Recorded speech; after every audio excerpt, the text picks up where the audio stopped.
Kutip dari buku karya Josh Escalation, The Richest Man in Babylon, yang telah ditulis sejak tahun 1926. Babylon menjadi kota terkaya di dunia pada zamannya. Dan di kota tersebut hiduplah seseorang yang sangat kaya raya, bernama Arkad.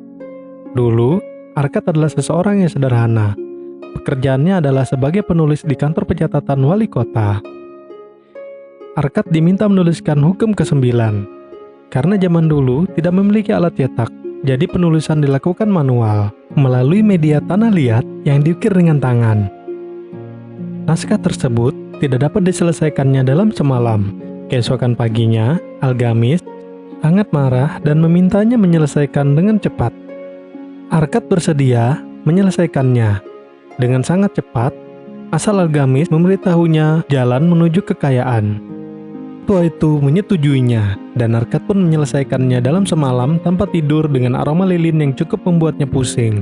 Arkad pun dapat menyelesaikan apa yang sudah disepakati, dan orang tua itu memberikannya tips jalan menuju kekayaan.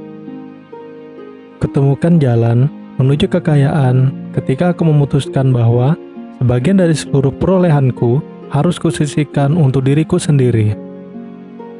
Arkad pun merasa heran, karena gaji yang dia peroleh sudah dia pergunakan buat dirinya sendiri. Mulai dari pakaian, kebutuhan hari-hari, dan lain sebagainya. Tetapi orang tua itu menjawab, "Tidak nak, kamu memperoleh itu semua dengan mengeluarkan uang. Dapatkah kami hidup dengan tidak mengeluarkan uang? Apakah gajimu di bulan sebelumnya masih tersisa? Kamu membayar semua orang kecuali dirimu sendiri. Yang jika kamu sisihkan 10% dari gajimu dalam 1 tahun ini, sudah berapa yang akan kamu peroleh?" Arkad menjawab, "1 tahun pendapatanku. Itu hanya separuhnya saja," sahut orang tua itu, "karena setiap 10% gajimu yang kamu sisihkan merupakan budak yang harus bekerja untukmu." Arkad pun mengikuti saran dari orang tua itu. Selama setahun menabung 10% dari gajinya, walaupun dengan beragam godaan menyertainya. Setahun kemudian, orang tua itu datang kembali menemuinya dan menanyakan, "Apakah kamu sudah membayar dirimu sendiri?" Arkad menjawab dengan bangga, "Iya guru, dan uangnya saya berikan ke pembuat batu bata yang akan berkelana melalui lautan membelikan perhiasan di saat kembali akan kami jual dengan harga tinggi." "Orang bodoh memang harus belajar," kata orang tua itu. "Hilang sudah uangmu itu nak. Kamu cabut pohon kekayaanmu sampai ke akar-akarnya. Kenapa kamu mengandalkan pengetahuan seorang pembuat batu bata kalau kamu mau berbisnis perhiasan?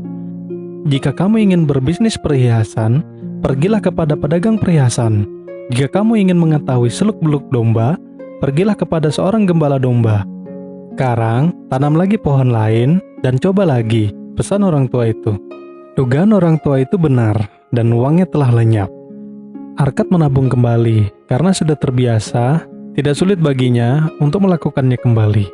Tahun kemudian, orang tua itu pun kembali menemuinya, dan uangnya telah dia investasikan ke bisnis pembuat perisai, dan memberikannya banyak keuntungan. Tapi, orang tua itu kembali kecewa, karena Arkad menggunakan segala keuntungannya untuk berpoya-poya, dan orang tua itu berpesan, "Tabunganmu telah kamu makan, dan bagaimana kamu bisa mengharapkan mereka bekerja untukmu lagi? Pertama-tama, bangun pasukan dari anak-anak tabunganmu. Jika mereka telah memberikanmu hasil melebihi kebutuhanmu, maka kamu dapat menggunakan mereka tanpa ada penyesalan." Arkad tidak bertemu kembali dengan orang tua itu selama 2 tahun. Dan orang tua itu hadir kembali dengan kondisi sangat tua. Dia menanyakan kepada Arkad, "Apakah kamu masih mendengarkan saran pembuat batu bata?" Arkad menjawab, "Masih guru. Pembuat batu bata memberitahu cara membuat batu bata dengan baik." "Apakah kamu telah mencapai kekayaan yang kamu impikan?" "Belum sepenuhnya," jawab Arkad. "Tapi, sebagian kekayaanku menghasilkan kekayaan lagi." Orang tua itu pun memintanya mengelola uangnya karena dia sudah sangat tua untuk melakukannya. Dan di saat orang tua itu meninggal, Arkad mendapatkan bagiannya sesuai hukum yang sudah diatur.